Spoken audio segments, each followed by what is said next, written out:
नमस्कार।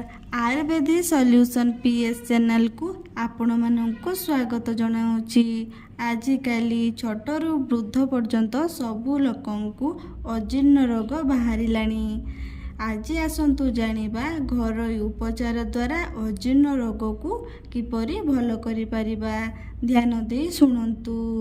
प्रथम उपचारटी हैला प्रतिदिन खाइबार प्राय 1 घंटा पूर्वरु 2 अणी ओजन अदा सहित सामान्य सैंधव लवण मिसाई खाइले अजीर्ण हेब नहीं। द्वितीय उपचारटी हैला खाइबार 15 मिनिट परे 3 गोटी बा 5 गोटी गोलमरीच चबाई खाई उषुम पानी 1 ग्लास पीले जेते गरिष्ठ खाद्य खाइथिले मध्य जीर्ण होइजिवो। जेउमानंकर दांत नाही से माने गोलमरीच चूर्ण खाई उषुम पानी पीबे। एही भिडियोटी भल लागिथिले लाइक शेयर एवं सब्सक्राइब करिया पई जमा भूलिबेनी। Thank you.